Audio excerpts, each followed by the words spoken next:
सरकार है, उत्तर प्रदेश की सरकार है, इस सरकार पे नहीं बल्कि उनकी विचारधारा पे, उनके विचारों पे रोक लगाई गई।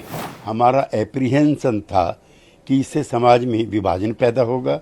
सुप्रीम कोर्ट ने इसका नोटिस लिया। धन्यवाद। ये सांप्रदायिक राजनीति का दिया फड़फड़ा रहा है, इसलिए फैसला ले रहे हैं।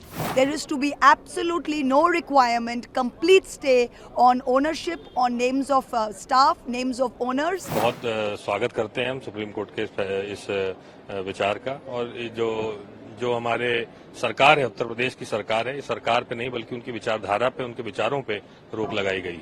जिस तरह से समाज को बांटने का काम भारतीय जनता पार्टी की सरकारें कर रही हैं जगह जगह, तो उससे समाज में और अराजकता फैलती है और जो है विभाजन होता है समाज में। तो भाईचारे की जो विचारधारा है जिसपे हमारा देश स्थापित हुआ है, वो भाईचारा आज खतरे में है। और जहां तक देखिए, मैं हरिद्वार जिले में पढ़ाई किया हूं, पूरा 5-6 साल वहीं पे रहा हूं। मैं देखा हरिद्वार से सारे कावड़ निकलते हैं, चाहे हिंदू हो, मुस्लिम हो, सिख हो, ईसाई हो, जिसकी भी दुकानें होती थी वहां पे, वो पूरा स्वागत करते थे कावड़ियों का। और जो है न प्याज न लहसुन कुछ नहीं होता था वहां पे, रास्ते भर में कोई अंडा मांस मछली कोई नहीं बनाता था उस टाइम पे, और सब लोग स्वागत करते थे उनको, उनके पूरी जो है कावड़ियों के आराम करने के लिए जगह देते थे। तो बहुत ही प्रेम भावना से ये कार्य होता था। लेकिन जबरदस्ती जो है नाम लिखवाना, एक तरह से बताना है कि नहीं, यहाँ पे नहीं आपको रुकना है, वहां पे आपको रुकना है, ये लोगों के दिमाग में फीड करने की बात है। वो फीड करना चाहते हैं सबके दिमाग में कि नहीं, ये गलत है, ये सही है, और इसी को रोक जो लगाई है सुप्रीम कोर्ट ने, उसका हम बहुत स्वागत करते हैं। जो बेसिक मुद्दा था विच वाज दैट, वो कह रहे थे कि जो काम करते हैं ढाबों में, होटल में, उनका नाम कहना पड़ेगा, और जो ओनर है उनका नाम कहना पड़ेगा। सिर्फ जो वेज या नॉन वेज पका के अगर कोई बेच रहा है तो वेज या नॉन वेज वो जो लेबलिंग है सिर्फ वही चलेगा, जो आज भी सब जगह है, वेज या नॉन वेज फूड। इसके अलावा there is to be absolutely no requirement, complete stay on ownership, on names of staff, names of owners.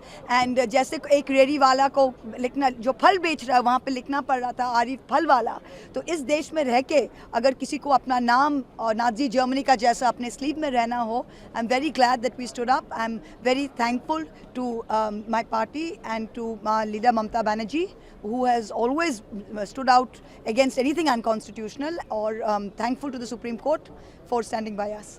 जिस समय मुझे जानकारी मिली थी कि इस तरह का सरकार का आचरण है, उसी समय मैंने कहा था कि सुप्रीम कोर्ट स्वयं इस बात को संज्ञान में ले और ऐसे कार्रवाई को रोके।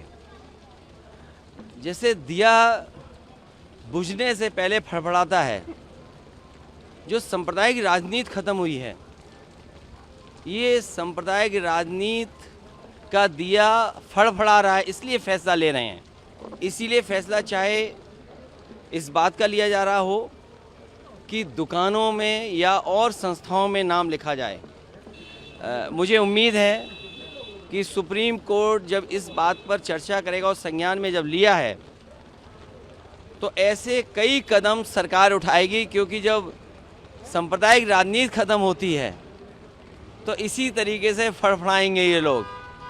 और उसी तरीके से आपने देखा होगा कितने दिनों लगा हुआ प्रतिबंध, उस पाबंदी को भी हटा दिया है। तो सांप्रदायिक राजनीति खत्म होने जा रही है, इसका दुख भारतीय जनता पार्टी को है।